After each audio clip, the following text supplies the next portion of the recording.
¿Qué es lo que puede ocurrir entonces durante el juicio contencioso?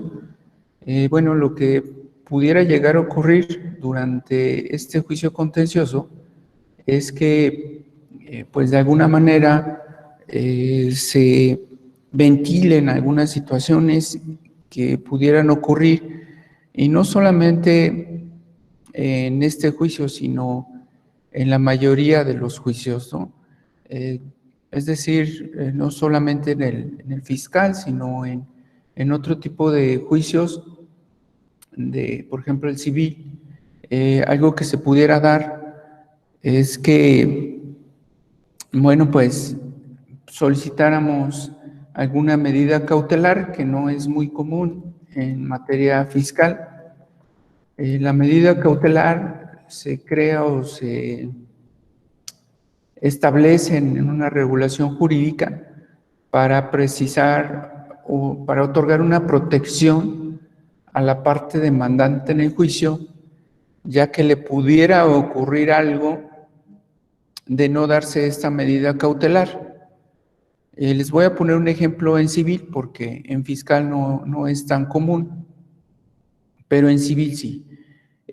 Por ejemplo, en materia familiar, supongamos que es un matrimonio, tienen hijos menores, y los hijos menores están sufriendo de violencia intrafamiliar por parte de la mamá o del papá, de cualquiera de los dos.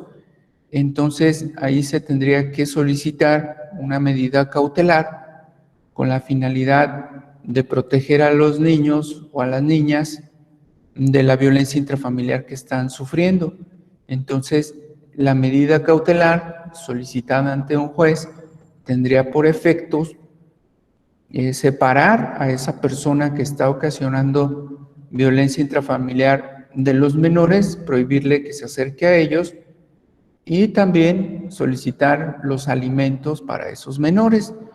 Entonces, la medida cautelar pues es algo urgente, algo que se requiere de manera forzosa e inmediata, con la finalidad de evitar un mayor daño en las partes o en una de las partes que está promoviendo lo que es la demanda. ¿Sí? Entonces, la medida cautelar es previa al juicio, que es lo normal que exista. Lógicamente, sí se tiene que presentar la demanda y ahí se solicita la medida cautelar, pero el juzgador da prioridad a esa medida cautelar con la finalidad de evitar, les decía yo, un daño mayor. En materia fiscal normalmente no hay medidas cautelares, porque en materia fiscal no hay un daño que se pudiera ocasionar de manera específica, ya que cuando nosotros demandamos en materia fiscal, solicitamos que se anule el crédito fiscal, es decir, el cobro que nos están haciendo, pero no hay una medida cautelar como tal, algo prioritario que nos pudiera dañar o afectar, y que de no otorgarse esa medida nos ocasione un perjuicio mayor. Entonces, en materia tributaria no existe como tal la medida cautelar. ¿De acuerdo? Lo que sí hay en materia contenciosa, que ya lo comentamos en la sesión anterior, bueno, pues cuando admiten la demanda, ¿sí? Aquí está el auto de admisión, es la suspensión, ¿sí? Este material ya se los compartí. Entonces ahí sí, la suspensión del PAE es algo que solicitamos, pero medidas cautelares en fiscal no existen como tal, pero sí están reguladas, es decir, sí están establecidas en la legislación, por si llegara a ocurrir alguna situación específica que llegare a dañar a las personas, ¿sí? O al algún afectado o afectada. Entonces, yo doy también clase de procesal civil. Cuando damos procesal civil, ahí les explico la medida cautelar y diferentes ejemplos. Aquí no, en fiscal no aplica, pero sí se los tenía que comentar porque está regulado. En la práctica hay otras demandas ante el Tribunal Federal de Justicia Administrativa, donde sí se llegan a tramitar medidas cautelares, pero en fiscal no. en administrativo sí pudiera ser. Tenemos otra situación o hecho que puede ocurrir durante el juicio contencioso, que tampoco es muy común, que es la acumulación de autos.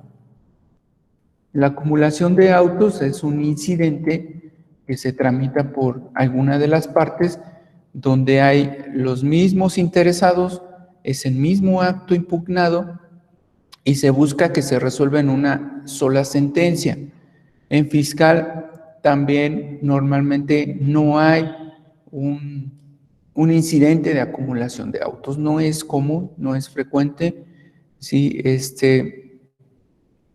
que llegue a ocurrir. Otra cosa que pudiera darse, que tampoco es muy común, es que durante el juicio no nos notifiquen algo, el juzgador no se nos notifique durante el juicio. Tampoco es común, siempre cuidan que todo se notifique. Entonces ahí existe el incidente de nulidad de notificaciones que podemos promover. Tampoco es común, pero bueno, puede suceder, a lo mejor ustedes si les ocurre. En otros procesos también está regulado todo esto que les estoy diciendo, las medidas cautelares, acumulación de autos, incidente de nulidad de notificaciones, también son trámites que nosotros podemos hacer valer o bien ejercer ante el Tribunal Federal de Justicia Administrativa y ante cualquier otro tribunal, ¿sale? Entonces, también es algo que puede ocurrir, pero no es normal, siempre notifican todo. Otro, que promovamos la recusación del juzgador. Tampoco es muy común. ¿Cuándo se da la recusación? Cuando queremos que quiten ese magistrado y sea otro el que resuelve porque tiene interés en el juicio. Entonces, no es normal. Ellos, también los magistrados, tienen la facultad de retirarse si ellos consideran que tienen interés y pudiera haberse afectado la imparcialidad. Recuerden que uno de los principios de la justicia es que debe ser imparcial, y para que la justicia sea imparcial, pues debe haber, no debe haber intereses de por medio por parte del juzgador, ¿sí? Entonces eso es lo que tiene que darse con lo que es la recusación. Es decir, la recusación es cuando una de las partes lo solicita, ¿sale? Cuando el magistrado lo hace es que se excusa de conocer del asunto porque tiene un interés particular. Otra cosa que pudiera ocurrir es que solicitemos o presentemos un incidente de falsedad de documentos. No es común, tampoco, pero bueno, puede ocurrir. Es decir, alguien proporcione un incidente falso, un documento falso dentro de los juicios, ¿sale? Entonces también se va a atacar. No es normal, la autoridad no presenta documentos falsos, pero bueno, pudiera darse, no lo he visto yo en la práctica, pero aparte recuerden que el uso o la elaboración de documentos falsos pues puede caer en un ilícito penal. Entonces también pudiera ocurrir esa parte. Lo que sí ocurre frecuentemente, que a veces lo hacemos nada más por trámite, pero también se puede dar, es que digamos que el documento no está firmado autógrafamente, ¿no? Acto de autoridad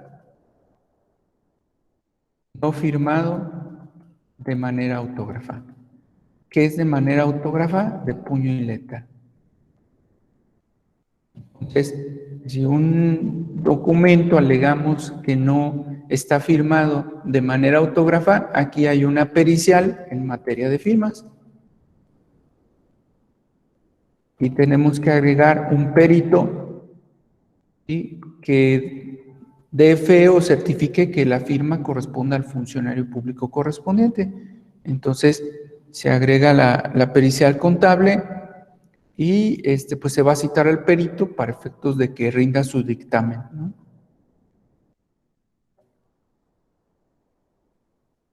Esto, bueno, normalmente tampoco lo presentamos, pero pudiera darse, es más frecuente que pudiera darse, solo que nos va a arrojar un costo, es decir, vamos a tener que pagar a un perito que rinde este dictamen. ¿Cuánto cobran aproximadamente? Unos 20,000 pesos, pero de 5,000 a 20,000. Pero imagínense si lo que estamos peleando, el crédito sea de 20,000, pues no nos va a costear un perito de esta naturaleza. Entonces, estos dictámenes, cuando impugnamos la firma del funcionario competente, realmente en la práctica solo cuando el cliente tenga dinero para pagar ese perito, porque nosotros como abogados o abogadas no lo vamos a cubrir, ¿sale? Entonces, eso ocurre desde luego cuando haya un documento que nosotros alegamos que no tiene la firma respectiva, ¿sale? Entonces, bueno, pues ya ahí se va a desahogar esto, ¿no? Otra cosa que puede ocurrir durante el juicio es la reposición de autos. ¿Qué son autos? No son vehículos, ¿verdad? No son carros, son términos que debemos dominar. La reposición de autos es cuando se pierde el expediente o parte del expediente. Ejemplo, pues ahorita en Tabasco hay inundaciones, allá hay una sala, imagínense que se inunde en la sala fiscal donde se tramite el juicio contencioso. Entonces se inunda, se mojan los expedientes y pues hay que reponer los documentos. ¿Qué se hace ahí? Bueno, pues es un incidente y el juzgador va a buscar los papeles en donde los encuentre, o sea, copias de los papeles incluso donde los encuentre. Esto sí me ha tocado, incluso me han requerido para que presente copias de los documentos, ¿sí? Y entonces ya se los aportamos. Este incidente va a desaparecer ya con el tiempo porque todo ya es electrónico. Es decir, todos los tribunales escanean los autos, es decir, las actuaciones que hay dentro del juicio. Entonces, en un futuro ya no va a haber la tramitología de incidente de reposición de autos. Eso ya va a eliminarse o va a desaparecer totalmente de los juicios, en este caso contenciosos. ¿De acuerdo? Entonces, como ya se está escaneando todo, pues ya no va a haber que se pierda, aunque se pierdan los expedientes, ya van a estar escaneados y el juzgador los va a reponer, lógicamente, por medio del juicio, del incidente de reposición de autos. Otra cosa que puede ocurrir, que ya vimos también, es que fallezca, ¿no? Fallecimiento de una de las partes. En este caso, normalmente el demandante, que es el contribuyente, ¿sale? Ya quedamos que si fallece se va a interrumpir el juicio. Hasta un año quedamos.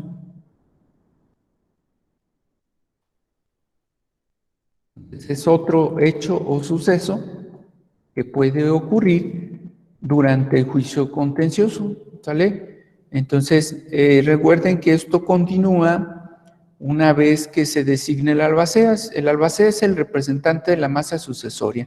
Entonces, cuando el albacea ya se incorpore a administrar la masa hereditaria, pues ya con eso va a tener por efectos la continuación del juicio, ¿sí? Entonces, ese es lo más común, que existe el fallecimiento. También quedamos que no solo el fallecimiento, también quedamos que una incapacidad por ejemplo, supongamos que por ahorita, desafortunadamente por la pandemia, le llegara a dar COVID al demandante, pues va a tener una incapacidad, ¿sale? O esté ausente. Bien, ya lo habíamos comentado. ¿Sí? Entonces son sucesos que pueden ocurrir durante el juicio, ¿sale? Bueno, pues son algunos de de los sucesos que pudieran ocurrir durante el juicio contencioso, ¿sale? Bueno, vamos a ver otro tema. Durante el juicio contencioso, lo más importante que nosotros debemos tener en cuenta es que hay un principio, ¿sale? Hay un principio durante el juicio de contencioso, le voy a poner principio importante, ¿sale? Es el que afirma tiene que probar.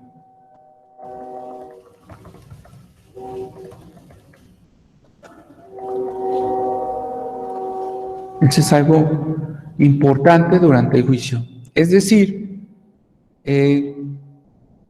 se le denomina esto carga de la prueba.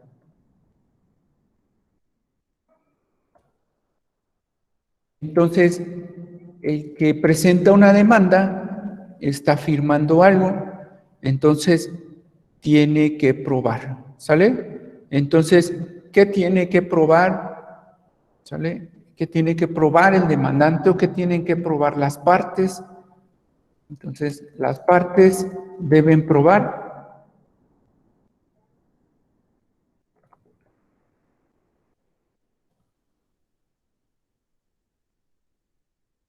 primero su derecho subjetivo,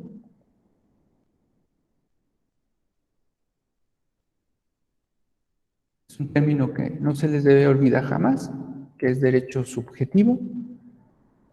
En palabras sencillas significa tener derecho a. Entonces, todos los derechos que nosotros tenemos son derechos subjetivos. Ejemplo, tengo derecho a salir, tengo derecho a casarme, tengo derecho a tener un vehículo, ¿sí? Entonces, esos son los derechos subjetivos. Entonces, ¿quién presenta un juicio?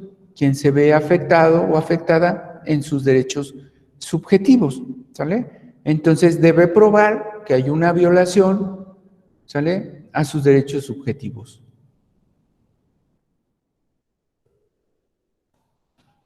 Entonces, eso es lo primero que se tiene que probar, ¿sale? Lo otro que se tiene que probar son los hechos. Entonces, si yo narro un hecho dentro de mi demanda, pues lo tengo que probar, ¿sale? Entonces, eso es lo fundamental, ¿sale? Y en consecuencia, pues debo probar la violación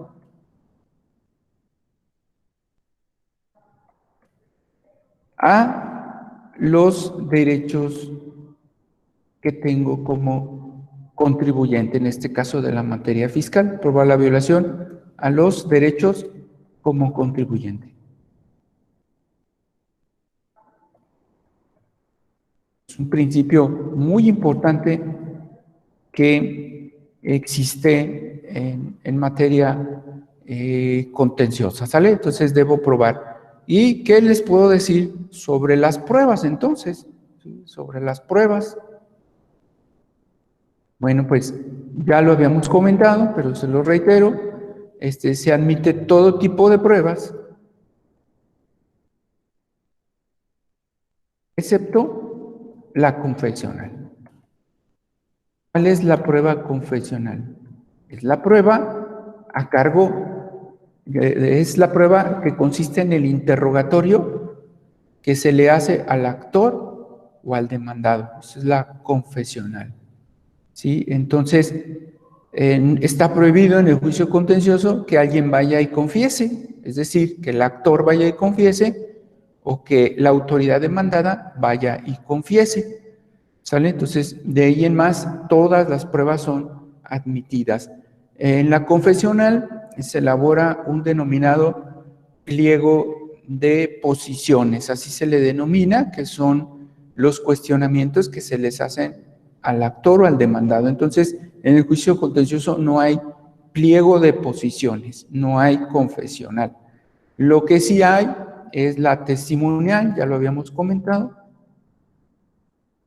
y la pericial contable. Y desde luego la documental, que son las pruebas que se ofrecen en el juicio contencioso, y cuando es la testimonial se agrega el cuestionario para el que vaya a ir o la persona que vaya a ir de testigo. Se ofrece el cuestionario para el perito contable y se ofrecen los documentos correspondientes. También se admiten las pruebas supervenientes.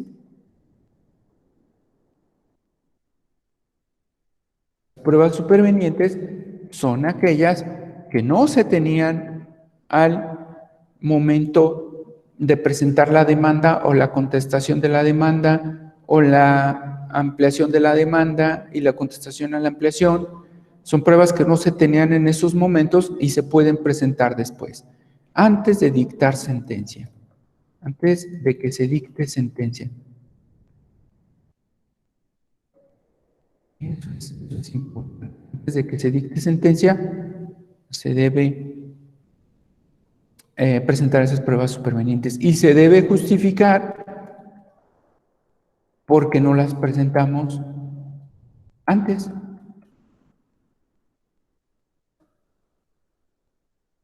Si tenemos prueba de por qué no las presentamos antes, mejor, ¿vale? Entonces, eso es importante que lo lleguen a considerar, ¿sale? Que es algo fundamental que existe en el juicio. Bueno, pues entonces, eso es las pruebas más importantes. Es un principio fundamental que debemos comentar. Respecto a la pericial contable, me gustaría recapitularles que se agrega el cuestionario en la demanda o contestación, o ampliación, perdón, o contestación o ampliación.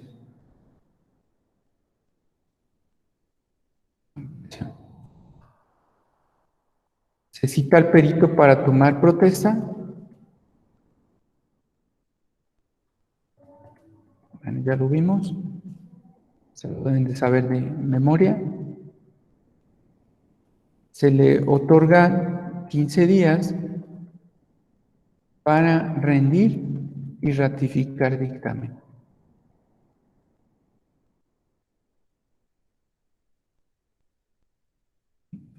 15 días para rendir,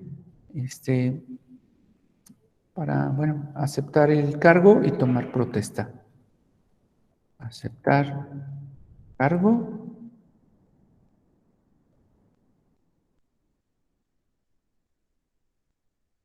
Entonces, eso es algo importante que sí quería comentarles. Recuerden que, bueno, le comenté aquí, se le otorgan 15 días para rendir y ratificar dictamen. Puede solicitar una ampliación de plazo, el perito. Ampliación de plazo. Entonces puede ir decir, ¿saben qué? Tengo mucho trabajo, o bien está muy arduo el asunto, es mucho trabajo, entonces solicito que me den un plazo correspondiente extra para ampliarlo. Yo puedo cambiar al perito, ¿sale? Es decir, lo puedo sustituir si no estoy de acuerdo con que siga siendo mi perito. Es algo importante.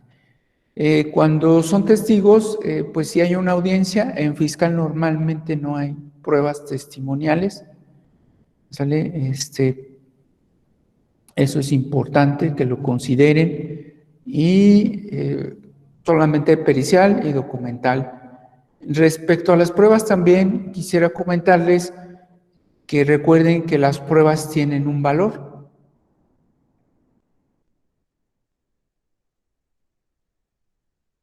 Tienen un valor, son dos. Valor pleno, que es importante valor pleno, normalmente lo van a tener los documentos de autoridad, documentos oficiales, documentos de fedatarios públicos.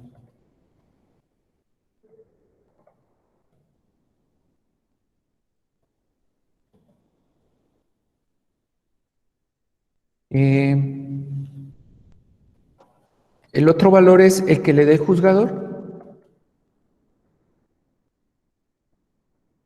Este valor se lo va a dar el juzgador a cualquier otra prueba. Es decir, a los testigos, a los peritos y a otras pruebas diferentes, el juzgador es el que le va a dar el valor, ¿sí? No, es decir, no tienen un valor tasado, así se le llama en materia procesal. Entonces, se le llama a esto, en materia doctrinal, en materia procesal, se dice que quedará a la prudente apreciación del juzgador. Quedará a la prudente apreciación del juzgador.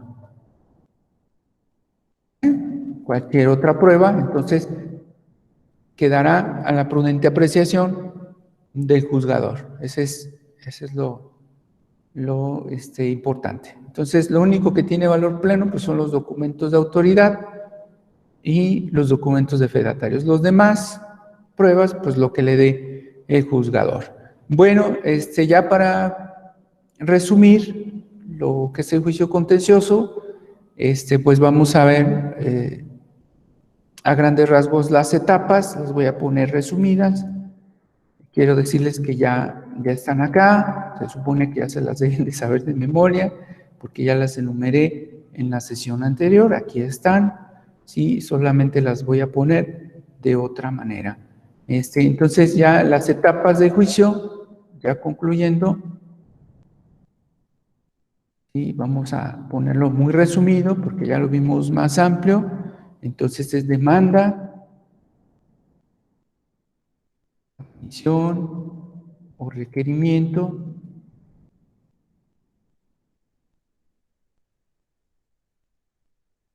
contestación, caso ampliación de demanda,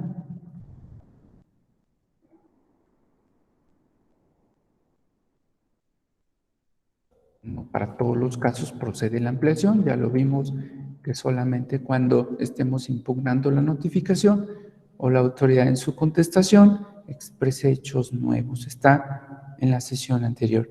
Entonces en ese caso, bueno, pues vamos a ampliar la demanda, entonces la autoridad contesta la ampliación.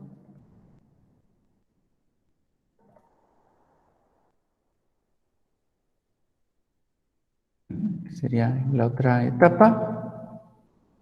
Posteriormente, bueno, pues tenemos el desahogo de pruebas. Normal, recuerden que puede haber incidentes durante el juicio. Posteriormente es alegatos. Y por último, la resolución. Y para de hoy en 8 vamos a ver, sigue amparo directo, que es la siguiente instancia. Vamos a ver la siguiente semana.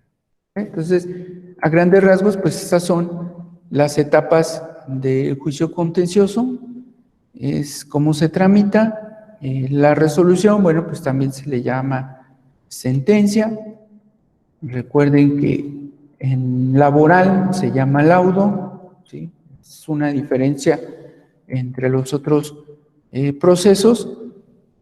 Y bueno, pues eso es lo que puede ocurrir. Ya vimos cómo debe ser la sentencia, está de esta parte, ¿sí? Entonces, aquí está, ya lo vimos la siguiente semana. Esto es nada más una forma esquemática diferente que puede ocurrir. Lo comparo ya para concluir rápidamente con materia civil. En civil hay demanda, también hay admisión y requerimiento, hay contestación y reconvención en su caso, hay contestación a la reconvención, ¿vale? En civil hay desahogo de pruebas, también hay incidentes, también hay alegatos y también hay sentencias, ¿sí? Por ejemplo, para compararlo con esa materia, con laboral, por ejemplo, hay conciliación, que sería lo demanda, lo diferente, perdón, que hay conciliación. En fiscal, en administrativo, no hay conciliación, no existe la conciliación, eso sería diferente. En civil también hay no conciliación, pero sí las partes pueden convenir, pueden llegar a un convenio, ¿sale? Y esto es lo que a grandes rasgos, bueno, pues puede ocurrir en este ámbito procesal. Espero pues que esto les sea de utilidad. Pues lo único que les queda es que bueno, pues repasen, ¿no?, estas lecciones. Entonces, ya que está la sentencia, si llegáramos a ganar, aquí en la resolución o sentencia, amparo directo, le voy a poner entre paréntesis, si perdemos, ¿no? Si perdemos el juicio.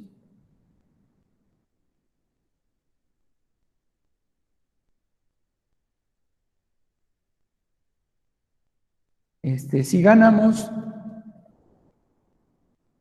la autoridad, lo vamos a ver de bien hecho también, va a poder presentar un recurso de revisión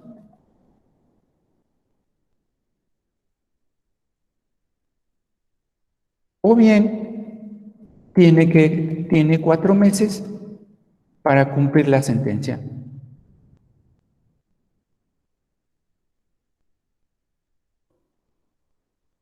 Eso es lo que puede ocurrir. Entonces, la autoridad, si no impugnó, es decir, si no presentó recurso de revisión, pues le van a dar 4 meses para cumplir la sentencia. Ahí la sentencia pues va a decir eso, que tiene los 4 meses para cumplirla. Y bueno, pues la autoridad va a tener que hacerlo. En el caso de que la autoridad pudiera hacerlo, ¿verdad?, no cumpla o cumpla indebidamente la sentencia, nosotros vamos a poder presentar, pues en este caso, un recurso, ¿sí?, en contra del incumplimiento de la autoridad, o bien en contra de que omita, ya sea de manera total o parcial, la resolución o el mandato de la sentencia que expresa la resolución impugnada. Entonces nosotros vamos a poder presentar un recurso de queja, ¿no? Entonces no lo cumple o lo hace indebidamente el cumplimiento, incompleto, podríamos decir, o hace un incumplimiento indebido, entonces vamos a poder presentar recurso de queja.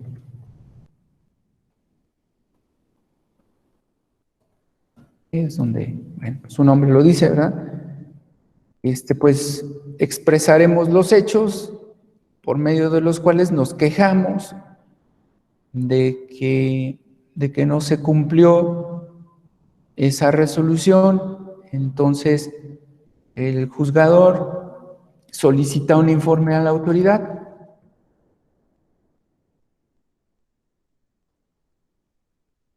y si resuelve que hubo omisión, si detecta, si resuelve el juzgador, es decir, si determina, derivado de la revisión de nuestra queja, más el informe, ¿sí?, si resuelve omisión, entonces puede multar a la autoridad, omisa, incluso puede ordenar la destitución del funcionario público que omitió el cumplimiento.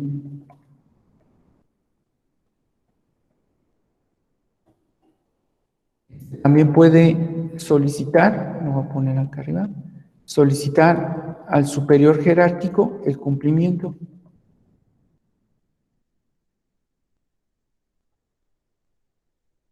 Cumplimiento de la sentencia. Y ya en casos graves, pues puede solicitar la destitución del funcionario público que haya incumplido pues con la sentencia, ¿sí? Entonces, recuerden que las sentencias se tienen que cumplir y si no lo hacen, si no se hace el cumplimiento, bueno, pues entonces va a haber una responsabilidad para efectos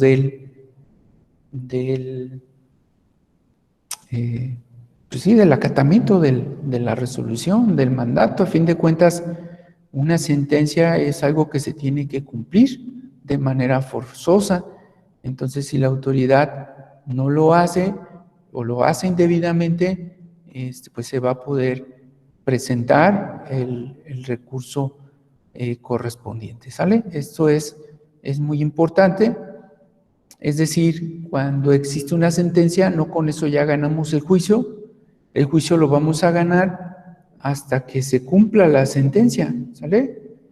Entonces, casi siempre le queremos cobrar al cliente, pues lógicamente, pues ya ganamos, le cobramos al cliente cuando ganamos, pero sí realmente nos tenemos que esperar a que ya se cumpla la sentencia para ahora sí hacer un cobro más coactivo hacia nuestro cliente y que nos pague los honorarios una vez hecho esto. En materia civil se tiene que, después de la sentencia, sí se tiene que hacer una especie de pequeño proceso, ¿verdad? Pequeñito, para que se cumpla la sentencia. Aquí no. Es decir, en civil, si no hago yo ese trámite de cumplimiento de sentencia, caduca. Y aquí no, aquí el juzgador cuida que se cumpla la sentencia en ese plazo de 4 meses. Y en civil le tenemos que solicitar al juez la ejecución de la sentencia. Entonces, es la diferencia importante que también podríamos comentar respecto a esa materia de civil. Bueno, pues vamos a pasar a la sesión de preguntas y respuestas, a ver si tienen alguna duda. Lic.